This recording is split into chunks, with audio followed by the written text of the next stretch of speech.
Welcome back to another Daily News Deep Dive. Today we've got some pretty diverse sources. Yeah, looks like we're covering philosophy, technology, global affairs. Definitely a lot to unpack, so let's just dive right in. Sounds good. All right, so first up, we've got this blog post about the American Philosophical Association, the APA. Oh, yeah, I saw that one. What stuck out to you? Well, this person's been super involved with the ATA. Like they were acting executive director, then secretary-treasurer for the Eastern Division, and now they're vice chair. Wow, so they've seen it all, huh? Right, and they're reflecting on the past 25 years of the organization, how it's changed, how the discussions have evolved. Yeah, that's got to be a pretty unique perspective, having that experience at both the divisional and the national level. Exactly. It makes me think about how philosophical discussions are maybe becoming more unified across different regions. Interesting. Could be a push to bring together different viewpoints, particularly on issues that have distinct regional perspectives. Yeah, like healthcare or environmental policy issues where different parts of the country might see things differently. Makes you wonder what this means for the future of philosophical debate, right? Totally. Like, could this lead to more nuanced and collaborative approaches to tackling big issues? I think it's definitely a possibility. All right, so speaking of academia, Oh, yeah. What's that other post about? the flipped conference. Have you heard of this? Yeah, it's an interesting concept. So basically, instead of just sitting there listening to presentations, Yeah, which, let's be honest, can get pretty dry sometimes. for sure, the idea is that people engage with the material beforehand, like reading articles or watching videos. Right, so then the actual conference becomes more about in-depth discussion and debate. Exactly, like using the time together to really dig into the ideas. I wonder if this is kind of influenced by how we consume information now, like with everything being online. Yeah, it's like we're used to having access to all this information at our fingertips. Right, so maybe conferences need to adapt to that. It's almost like the lines are getting blurry between different fields now. For sure. And that brings us to something that's been in the news a lot lately. AI. Oh yeah, that letter in The Guardian about AI regulation. Right. It's interesting how the question of AI consciousness is becoming more and more prominent. Yeah, it used to be pure science fiction, Yeah. but now it's a serious topic of debate. And a serious challenge when it comes to regulation. Exactly.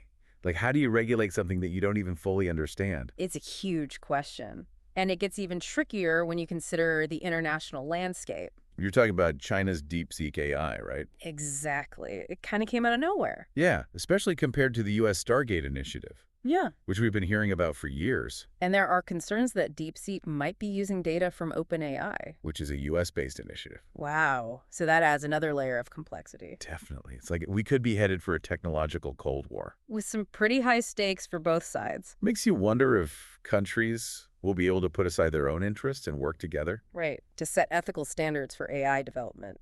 It's a big question. All right, so let's switch gears a bit. Sure. What are you thinking? Well, we've got these two blog posts that really highlight how philosophy can be applied to real-world problems. Oh, yeah. Those are really interesting. One's about the ethics of safe injection sites for drug users. Right. And the other one explores the idea of re-drinking treated wastewater. Yeah. Two very different issues, but both with some heavy ethical considerations. The safe injection site one really made me think. It's such a controversial topic. Yeah. It forces us to confront some tough questions. Like, how do we balance individual autonomy with societal well-being? Exactly. Especially when it comes to something like drug use, where there's so much stigma. And then the other post about water scarcity, it's fascinating how a philosophical lens can shed light on something so practical. Right. It's like it challenges our assumptions about what's clean or acceptable. Which is so important, especially as we face new challenges like climate change. Makes you realize that our ideas about these things are often shaped by cultural norms that might need to be re-examined. Totally. We have to be willing to question those norms and adapt as needed. I agree. All right, so I think that's a good place to wrap up this first segment. Sounds good to me. We've covered a lot of ground already, but there's still so much more to discuss. Absolutely. Can't wait to dive into those quotes you mentioned. Yeah, those are some real gems. So we'll be back after a short break to explore those and more. Looking forward to it. All right, so you were saying you came across some pretty thought-provoking quotes. Oh, yeah, definitely. A collection of quotes from Philosophy Bits had some real gems, like one from Ralph Waldo Emerson. Oh, yeah, I love Emerson. What did it say? It is not the length of life, but the depth. That's perfect for our deep dives, right? Exactly. We're all about exploring those depths, even if we don't have a ton of time. What other quotes stood out to you? Okay, this one from Simone Weil really hit me. To be rooted is perhaps the most important and least recognized need of the human soul. Wow, that's powerful. Especially in today's world with everything changing so rapidly. Right. It's like we're constantly bombarded with information and uncertainty. And it's easy to feel lost or unmoored. Exactly. So that need for rootedness, that sense of belonging, it feels more important than ever. I think so too. Like we need those anchors in our lives, the things that give us meaning and purpose. Absolutely. Okay, and this last quote, it's a bit more abstract, but it really got me thinking. It's from Ludwig Wittgenstein. Oh, yeah. I know he could be a bit dense sometimes, Yeah. but always insightful. Right. So he said, the application of the concept of following a rule presupposes a custom. Hence, it would be nonsense to say, just once in the world, someone followed a rule. I'm trying to wrap my head around that one. It's basically saying that even something as simple as following a rule, it's not just about the rule itself. It's about the shared understanding and practices that give that rule meaning. Exactly. It's like our whole understanding of the world is shaped by these shared customs. Wow, that's pretty deep. Right. It makes you realize that even the most basic concepts have these hidden layers of complexity. All right, so moving on, something a little more concrete. Oh, yeah. What's that? There's been some big news coming out of the Department of Education. Really? What's going on? It seems Elon Musk is making some major moves now that he's got so much influence in the Trump administration. Musk and the Trump administration. That's an interesting combination. Right, so apparently he's set on dismantling the Department of Education altogether. Whoa. That's a pretty radical move. What's the plan? Well, it sounds like a two-pronged approach. Yeah. First, there's talk of an executive order directing the Secretary of Education to start shrinking the department, Okay. And then what's the second part? putting pressure on Congress to pass legislation that would ultimately get rid of it completely. Ambitious. But didn't something similar happen during Trump's first term?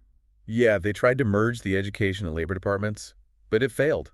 Even with Republicans controlling both houses of Congress. Right. So it'll be interesting to see how this plays out. Especially with Musk's influence in the mix. He's definitely a force to be reckoned with. Yeah. And he's not afraid to shake things up. Yeah. Whether he can actually pull this off, though, that remains to be seen. Only time will tell, I guess. Okay, so shifting gears again. Lead the way. This article about potential U.S. military intervention in Mexico, it's a really tough issue. Yeah, it's definitely a controversial topic. The author argues that under certain conditions, U.S. military action against Mexican drug cartels could be justified. Justified according to those traditional just war principles. Right. But that's a whole other can of worms. Totally. Yeah. Like, who gets to decide when those conditions are met?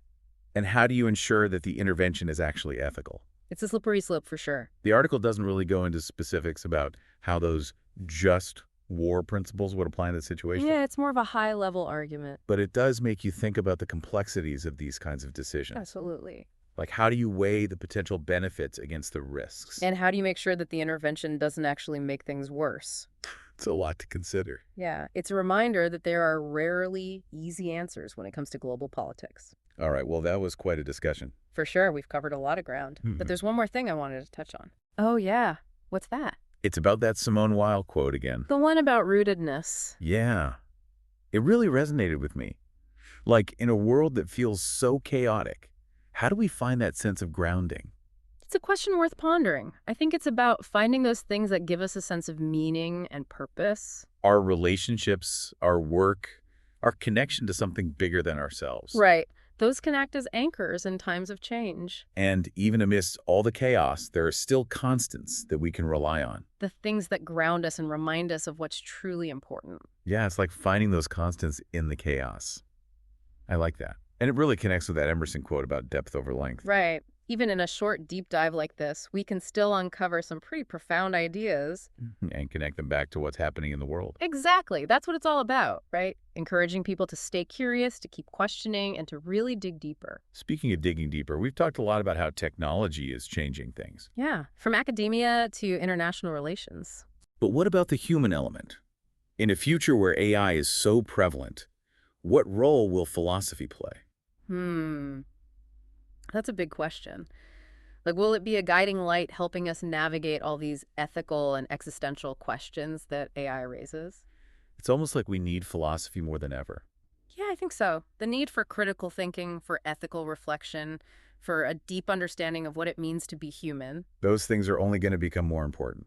Absolutely. Well, it seems like we've come full circle back to that need for depth that Emerson talked about. Yeah, it's all connected. We've covered so much ground today, from the changing landscape of philosophy to the potential for a technological Cold War to the ethical challenges of things like drug policy and water scarcity. And through it all, we've seen how a philosophical lens can help us make sense of these complex issues. Right. It's about challenging assumptions, considering different perspectives, and really engaging in thoughtful dialogue. Especially in a world that often feels so divided. Well said.